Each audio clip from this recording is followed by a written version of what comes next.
Hello friends, welcome back to our channel Shiva's bike point. Friends, जो हमारे channel पे active है उन सब्सक्राइबर्स को पता ही होगा। जो नहीं एक्टिव है उनको भी मैं बता देता हूँ कि हम लोग एक क्लासिक 350 के इंजन का पूरा सीरीज लेके आ रहे हैं। उस सीरीज के अंदर में हम लोग पार्ट टू पार्ट वीडियोस बना रहे हैं, जिसके अंदर फर्स्ट पार्ट में हम लोग पूरा गियर बॉक्स और चेम्बर को कवर कर रहे हैं। जिसके अंदर फर्स्ट पार्ट के अंदर में हम लोगों ने क्रैंक गियर को कैसे इजी वे में फिट करते हैं, हाइड्रोलिक टैपेट्स को कैसे फिट किया जाता है, ये फर्स्ट पार्ट में कवर किया है। सेकंड पार्ट में हम लोग कवर कर रहे हैं इसके क्लच बॉक्स को, क्लच कैसे फिट होती है, क्लच के हाउसिंग, स्प्रैक क्लच, ये सब फिट कैसे होता है, सेकंड पार्ट में हम लोग आज कवर करेंगे। थर्ड पार्ट जो आएगा उसके अंदर में हम लोग उसकी टाइमिंग्स, केमशाफ्ट की सेटिंग और बैकलैश की सेटिंग, टैपेट की सेटिंग कैसे होती है उसमें वो थर्ड पार्ट में कवर होगा। फोर्थ पार्ट में इसके ब्लॉक पिस्टन कवर होगा, जिसके अंदर इसकी पिस्टन रिंग की क्या सेटिंग है, कैसे इसकी पोजीशन की जाती है वो होगा। और फिफ्थ और लास्ट पार्ट में इसके हेड को हम लोग कवर करेंगे। तो ये जो आज का जो पार्ट है ये सेकंड पार्ट है। इसके अंदर आज हम लोग क्लच बॉक्स को कवर कर रहे हैं। फर्स्ट पार्ट अगर आप लोगों ने नहीं देखा है तो मैं आपको अपने वीडियो के डिस्क्रिप्शन में मैं लिंक दे दूंगा, आप उसमें जाके फर्स्ट पार्ट को देख सकते हैं। तो फ्रेंड्स, इस सेकंड पार्ट के अंदर में हम लोग कवर कर रहे हैं कंप्लीट क्लच बॉक्स, जो इजी वे में क्लच बॉक्स को कैसे फिट किया जाएगा, कहाँ वाइशर रहते हैं, कहाँ इसकी क्लच हाउसिंग कैसे सेट होती है, इसकी जो स्प्रैक क्लच कैसे फिट होगा, साथ में इसकी चेन, इसके जो सेल्फ के गियर, ये सब टोटल हम लोग क्लच बॉक्स के अंदर कवर करेंगे। तो आइए, ये पार्ट सेकंड है, इसके अंदर पूरी डिटेल्स में मैं आपको बताता हूँ कि इसकी फिटिंग कैसे होती है। तो चलिए वीडियो की शुरुआत करते हैं। तो फ्रेंड्स, इस सेंटर ड्राइव को फिट करने का सबसे इजी तरीका यही है कि आपके पास में एक 7 नंबर का बोल्ट चाहिए और 7 नंबर के बोल्ट की हेल्प से आपने को इसको फिट करना है, क्योंकि ये जो शाफ्ट है ये अंदर बाहर बार बार ज्यादा हो जाता है, इसलिए 7 नंबर का बोल्ट आपको चाहिए अंदर बाहर इसको स्टे करने के लिए, होल्ड करने के लिए। तो चलिए इसको इजी तरीके से पहले यहाँ पे रख लेते हैं और ये 7 नंबर के बोल्ट को टाइट कर लेते हैं। यहाँ पे हल्का सा टाइट कर लीजिए इसको। और ये व्हील को देखिए, आपको ये प्लेन वाली जो पोजीशन है बाहर की तरफ रखना है, तो इसको हल्का सा रख लिया हमने, जो की में थोड़ा सा मैच करके हम लोगों ने इजी मैच कर लिया इसको। और धीरे धीरे जो शाफ्ट को बाहर की तरफ खींचना है, ये देखिए इस तरह से कुछ ये बाहर की तरफ आ जाएगा। ये शाफ्ट को खींचते रहिए जब तक इसका जो सर्कलिप वाला गाला, जो सर्कलिप का ग्रूव है वो बाहर नहीं आ जाता है, तब तक आपको थोड़ा थोड़ा सा खींचना है और इसकी बोल्ट को पकड़ के इसको धीरे धीरे आपको अंदर की तरफ ठोकते जाना है।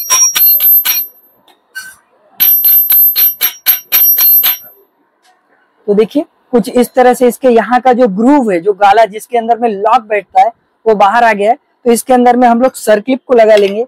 इस तरह की एक सर्कलिप रहती है, सर्कलिप यहाँ पे बैठ जाएगी। तो इस सर्कलिप को लगाने के बाद यहाँ का पार्ट खत्म हो जाता है। तो फ्रेंड्स, ये ऊपर की तरफ आ जाने के बाद हमने ये सर्कलिप लिया है, सर्कलिप को बिठा लेना है यहाँ पे, क्योंकि यहाँ की सर्कलिप घूम गई थी तो हमने दूसरी सर्कलिप को लगाया है। तो ये सर्कलिप को यहाँ पे फिट कर लेना है, आउटर से थोड़ा सा बाहर निकालना है और अंदर शाफ्ट का जो गाला है, जो ग्रूव बना है, जो खाचा बना है, उसके अंदर इसको फंसा देना है। ये देखिए कुछ इस तरह से, ठीक है। अब ये ड्राइव देखिए, सेंटर ड्राइव अच्छी तरह से घूमने लग गया है। इसका मतलब आपका यहाँ का काम सक्सेस हो चुका है। देखिए बोल्ट को निकाल लिया और यहाँ की ड्राइव का हमारा काम बिल्कुल प्रॉपर वे में कंप्लीट हो चुका है। तो फ्रेंड्स, सेंटर ड्राइव का काम हो जाने के बाद में अभी हमें इस ड्राइव को लगाना है जो सेल्फ से अटैच रहता है। वैसे तो हम लोग इसको कॉमन भाषा में सेल्फ ड्राइव बोल सकते हैं, लेकिन इसका टेक्निकल नेम है, याद रख लीजिए, आप इसको नोट कर लीजिएगा, डबल गियर स्टार्टर ड्राइव, क्योंकि ये डबल साइडेड रहता है गियर। सॉरी फ्रेंड्स, तो इसको हम लोग डबल गियर स्टार्टर ड्राइव बोलते हैं, क्योंकि इसमें डबल गियर्स रहता है। तो एक जो इसका जो गियर है वो डायरेक्ट सेल्फ से अटैच होगा, ये वाला सेल्फ से अटैच होगा, और इसके पीछे का जो गियर है वो सेंटर ड्राइव से अटैच हो जाएगा। जो जैक, जो हमने बताया था कि इसका technical name gear jack shaft है, इसको अटैच हो जाएगा। ये पीछे वाला गियर इसको अटैच हो जाएगा। तो हम इसको ऊपर से ऐसे व्हील को डाल, इसकी पोजीशन देख लीजिए, ये तो प्लेन वाला पोजीशन बाहर था, इसकी पोजीशन में ये जो गड्ढा वाला भाग है इसको बाहर रखना है, और ये जो ड्राइव है, छोटा ड्राइव, इसको अंदर साइड रखना है। तो इसको कुछ इस तरह से फिट कर लेंगे और ये जो पिन है इसमें लगा देंगे। यहाँ पे पिन इजीली, ये देखिए ये लग चुका है, ठीक है, ये इजीली लग चुका है। अब देखिए ये ड्राइव यहाँ से सेल्फ इसको ड्राइव करेगा, इसको ड्राइव करने के बाद में ये सेंटर ड्राइव को करेगा और सेंटर ड्राइव स्प्रैक क्लच को ड्राइव करेगा। तो आइए स्प्रैक क्लच को अब लगा लेते हैं, फिर मैं इस पूरी बात को आपको समझाता हूँ। स्प्रैक क्लच की तरफ आने से पहले हमको ये वॉशर को जो है समझ लेना जरूरी है। ये वॉशर का एक पोजीशन है, आप देख सकते हैं पीछे की साइड में हल्का सा जो है ये छोटा इसका सर्कल है, पतला है, और ये वाला जो सिम्स का जो उभरा वाला भाग है थोड़ा सा चौड़ा है, थोड़ा सा ब्रॉड है। तो अब करना ये है अपने को कि जो ब्रॉड वाला पोजीशन है ये हमको बाहर रखना है और जो पतला वाला जो पोजीशन है वो अंदर की तरफ जाएगा। तो ये जो छोटा जो पोजीशन है पतली वाली सिम्स वो अंदर की तरफ चले जाएगी, ये कुछ इस तरह से, ठीक है। तो फ्रेंड्स अब स्प्रैग क्लच और क्लच हाउसिंग को जो है लगाने की जरूरत आ गई है। तो अब स्प्रैग क्लच जो है अच्छा कैसे आप देख लीजिए, किसी भी स्प्रैग क्लच के अंदर में ध्यान में रखिए, ये जगह देख लीजिए, अगर ये पोजीशन प्लेन है, अच्छी तरह से स्टील पूरा चमक रहा है, तो आप समझ लीजिए कि इसका स्प्रैग यहाँ का अच्छा है। इसकी बेरिंग जो है ये भी अच्छी रहनी चाहिए और इसका जो ये जो ड्राइव है ये भी बिल्कुल ऐसी प्लेन रहना चाहिए। अगर ये खरदूरा भाग हो गया है, कुछ रफ हो गया, कुछ कटा सा है, तो ये स्प्रैग क्लच आपका खराब हो जाता है और इसमें खड़खड़ एक आवाज सी आने लगती है, कड़कड़ या किरकिर सी आवाज आने लगती है, फिर ये ड्राइव स्प्रैग आपको बदलना पड़ जाता है। तो अभी हमारे केस में तो ये स्प्रैग बिल्कुल नया है, तो हम नए स्प्रैग को फिटिंग कर रहे हैं। तो फ्रेंड्स इसकी फिटिंग कुछ इस तरह से होगी। ये स्प्रैग क्लच का जो भाग है, ये जो टीथ वाला भाग है वो अंदर की तरफ जाएगा और जो चेन वाला जो पोर्शन है वो बाहर की तरफ होगा, क्योंकि ये टीथ वाला ये टीथ वाले से मैच हो जाएगा ये टीथ में। तो आइए इसकी फिटिंग करके लेते हैं।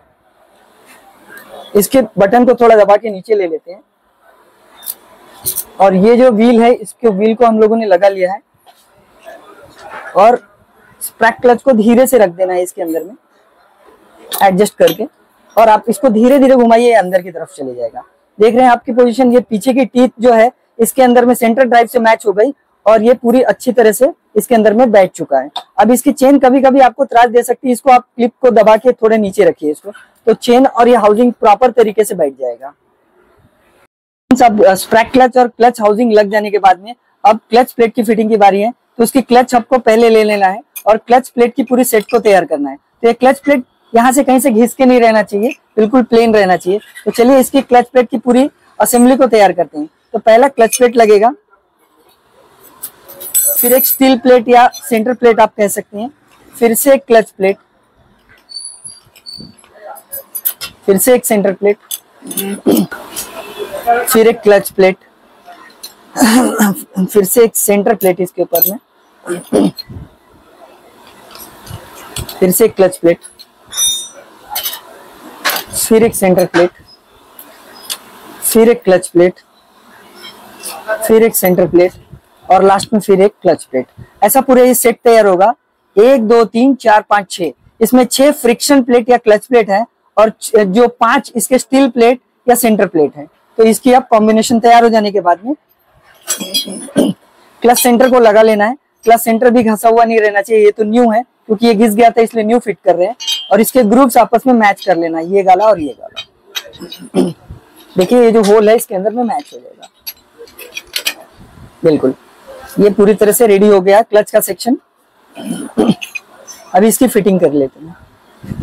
तो फ्रेंड्स क्लच प्लेट की फिटिंग करने से पहले मैं आपको बता देना चाहता हूँ कि इसके क्लच हाउसिंग के साथ में ये एक वॉशर रहता है। तो ये वॉशर जो है ना क्लच के जो कंप्लीट असेंबली और ये हाउसिंग के बीच में रहता है। तो इसको पहले आप लगा लीजिए यहाँ पे, और उसके बाद में क्लच की जो कंप्लीट प्लेट्स है उसको आपको सेंटर में मैच करते हुए, इधर उधर हिलाते हुए इसको सेंटर में मैच करते हुए अंदर फंसाना है।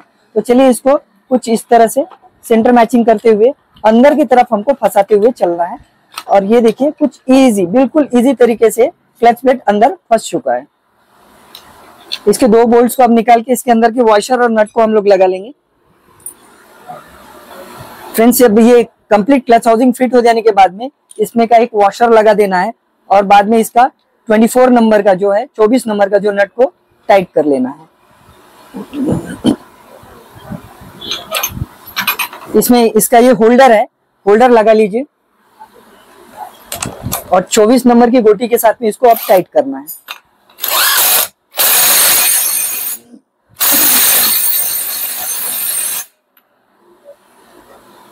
तो देखिए कंप्लीट हो चुका है।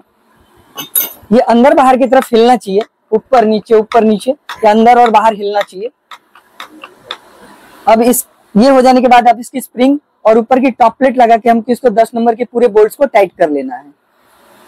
तो फ्रेंड्स इसके स्प्रिंग में अभी तो कोई पोजीशन नहीं है, आप इसको इजीली कोई भी वे में आप फिट कर सकते हैं। स्प्रिंग को आप रख लीजिए और ऊपर से जो टॉप प्लेट रहेगा, जो इसका जो टाइट करने का जो प्लेट रहता है, ये जो प्लेट रहता है, इसको आप प्लेट को लगाने से पहले याद रखिए इतने टॉर्क में, क्योंकि इसकी स्प्रिंग बहुत बड़ी रहती है तो आप इतनी ताकत से इसको दबा के लगाने जाएंगे तो आपको काफी डिफिकल्टी होगी। तो आपको करना यह है कि इजी वे में कुछ 10 नंबर के बड़े बोल्ट्स लेना है। पहले यहाँ 2 बड़े बोल्ट्स को टाइट करना है। उसके बाद जब ये चिपक जाते हैं, ये जो प्लेट है नीचे की तरफ चिपक जाए, तो 4 बोल्ट को आपको लगा देना है। बाद में इन दोनों को खोल के 2 छोटे छोटे बोल्ट जो इसके ओरिजिनल कंपनी के थे वो उसको वापस से फिट कर लेना है। तो चलिए, इसके टॉप प्लेट को लगा देने के बाद में हमने 2 10 नंबर के इतने बड़े बड़े, आप देख सकते हैं, 2 बड़े साइजेस के बोल्ट लिए हैं और इसको 2 अपोजिट डायरेक्शन में, बिल्कुल इसके अपोजिट डायरेक्शन में हम लोग इसको टाइट कर लेंगे, ताकि ये प्लेट जो है नीचे की तरफ, जैसे जैसे हम लोग टाइट करेंगे नीचे की तरफ जाएगा। और साथ में आपको ये भी ध्यान रखना है कि चारों 6 जो स्प्रिंग है वो सेंटर में रहे। तो चलिए, इसको टाइट करते हुए हम लोग नीचे की तरफ लेके चलते हैं। तो फ्रेंड्स, इस प्लेट को फिट करते करते मैं एक चीज और टिप्स दे देना चाहता हूँ कि कई बार ये प्लेट्स में भी लोग कंफ्यूज हो जाते हैं। तो ध्यान में रखिएगा कि ये प्लेट का जो गड्ढा वाला भाग है ये ऊपर की तरफ रहेगा और इसका जो अंदर साइड से जो ऊंचा वाला भाग है वो अंदर की तरफ जाएगा। तो याद रखिए, जब भी ये प्लेट को आप फिट करते हैं तो इसका जो ये पोजीशन प्लेन रहेगी और इसका जो गड्ढा वाला भाग है नीचे की तरफ ये ऊपर की तरफ रहेगा। तो चलिए, दोनों बोल्ट्स को टाइट कर लेते हैं और थोड़ा थोड़ा नीचे लेके इसकी जो कंपनी द्वारा दिए गए इसके स्प्रिंग्स में जो बोल्ट है वो फिट करेंगे। तो ये पोजीशन कुछ नीचे की तरफ कुछ आ चुका है। अब इसके कंपनी के जो चारों बोल्ट है उसको फिट कर लेते हैं हम लोग। पहले इन 4 बोल्टों को हम कंपनी वाली को फिट कर लेंगे।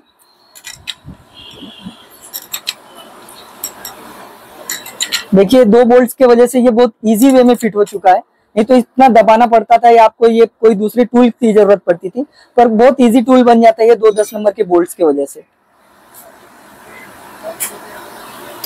सबसे पहले हम इस 4 बोल्ट्स को टॉर्क कर लेंगे क्रॉस में।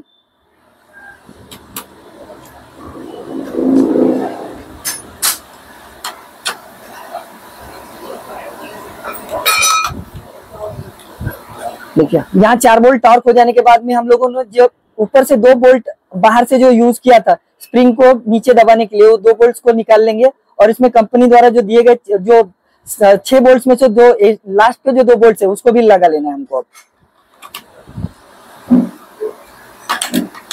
दोनों को खोल के कंपनी बोल्ट्स लगा लेते हैं इसमें। दोनों बोल्ट को निकाल के हमने कंपनी के पूरे बोल्ट्स को लगा दिया है। और एक बात ध्यान रखना है कि आपको जब ये बोल्ट्स को आप टाइट कर रहे हो तो क्रॉस में टाइट करते हुए जाना है, ताकि इसका जो हाउसिंग है या अंदर की जो क्लच की जो सेंटर है वो ना टूटे। तो चलिए, इसको पूरे क्रॉस में टाइट कर लेने के तो फ्रेंड्स, क्लच हाउसिंग कंप्लीट हो जाने के बाद में अब हमको स्प्रैग का 17 नंबर का लास्ट जो बोल्ट बचा है उसको टाइट करना है। तो ये लगाने से पहले याद रखिए, इसके अंदर में थ्रेड लॉकर लगाना बहुत जरूरी है, क्योंकि कई केसेस में जो है ये बोल्ट ढीला होकर सीधा चेम्बर फोड़ देता है या तो फिर किसी और ड्राइव को बर्बाद कर देता है। तो चलिए, इसके ऊपर में थोड़ा सा थ्रेड लॉकर अप्लाई कर लेते हैं हम लोग। पर ये बोल्ट को लगाने से पहले आपको थ्रेड लॉकर लगाना बहुत जरूरी हो जाता है। तो चलिए, इसको थ्रेड लॉकर लगा के इसको टॉर्क कर लेते हैं।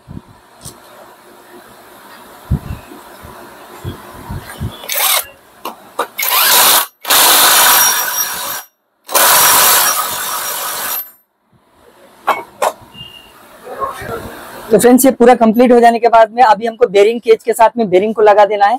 आप याद रखिए, आपको टेक्निकल याद रहना चाहिए, उसके लिए मैं बता देता हूँ कि इसके बेरिंग का नंबर है 6001। तो चलिए, इसको भी इसके केज के साथ में फिट कर देते हैं। यहाँ पे फिट हो गया है। अब हम इसका जो चेन था, जो चेन को टाइट कर लेंगे। एंडिंग में इसकी चेन को थोड़ा सा ड्राइव को ऊपर ले लेंगे। इसको हल्का सा आपको किस चीज की हेल्प से हल्का सा ऊपर की तरफ प्रेस कर देना। देखिए, चेन टाइट हो गया। इसकी स्लैकनेस कम से कम इतनी रहनी चाहिए।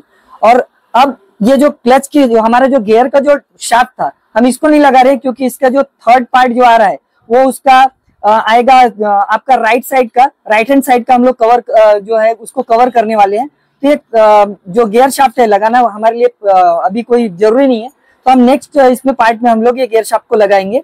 और एक बात और याद रखिए, जब हम क्लच हाउसिंग को लगाते हैं तो ये जो पिन है, ये पिन की पोजीशन हरदम ऐसे मतलब ऊपर की तरफ रहना चाहिए। ये जो कट वाला भाग है, ये जो कट वाला भाग ये ऊपर की तरफ रहना चाहिए, तभी जाके क्लच की ये कंप्लीट जो है कवर ये लगेगा। क्लच कवर लगाने के लिए हमको कट वाला भाग ऊपर की तरफ रखना है। फिर सोल्यूशन ट्यूब को अप्लाई करके इसका क्लच कवर हम लोग लगा देते हैं। फ्रेंड्स, क्लच बॉक्स के सेक्शन को शुरुआत कर जब हमने किया था तभी मैंने बताया था कि इसको एक्सप्लेन करके मैं आपको बताऊंगा। तो जब सेल्फ घूमता है तो ये ड्राइव को घुमाता है और ये ड्राइव जो है सेंटर ड्राइव को घुमाएगा और सेंटर ड्राइव जो है स्प्रैक क्लच को घुमाएगा, या इसको वन वे क्लच आप जो बोलते हैं, इसको इस तरह से कुछ घुमाएगा।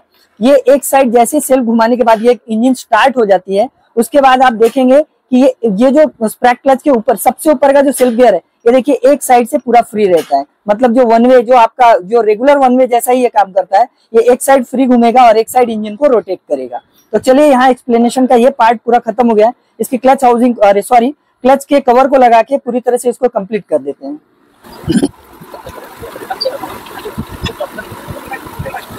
फ्रेंड्स, क्लच बेरिंग लगा देने के बाद में ये जो क्लच का लिफ्टर है वो आप देख लीजिए, ये जो बड़ा वाला भाग है वो अंदर की तरफ जाएगा और ये जो छोटा वाला भाग है वो क्लच के कवर की तरफ जाएगा। जो क्लच कवर है इसके अंदर चले जाएगा छोटा भाग।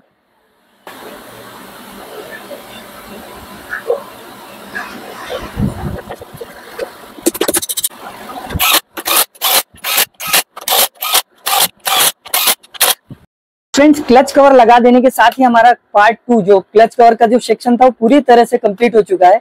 तो इसके अंदर में मुझे नहीं लगता है कि मैंने कोई भी बारीक चीज छोड़ी होगी। जो आज यूट्यूब पे छोटी से छोटी चीज लोग नहीं बताते, मैं तो बहुत बारीक तरीके से आप लोगों को बताता हूँ। तो मुझे नहीं लग रहा कि मैंने कुछ छोड़ दिया होगा। लेकिन आपको अगर लगता है कि कोई सेक्शन छूट गया है, कोई पार्ट छूट गया, तो आप मुझे कमेंट करके बता दीजिएगा। और हाँ दोस्तों, ये जो पार्ट 2 खत्म हो जाने के बाद में अब इसका पार्ट 3 आएगा, जो कि आपके जो केमशाफ्ट सेटिंग और बैकलैश के ऊपर आ जाएगा, जो टैपेट सेटिंग के ऊपर में आता है। तो आप उसको देखना ना भूलिएगा। और आपको पार्ट 2 ये कैसा लगा आप जरूर कमेंट करके मुझे बताइएगा कि इसके अंदर आपको सीखने वाली बात कुछ मिली कि नहीं मिली।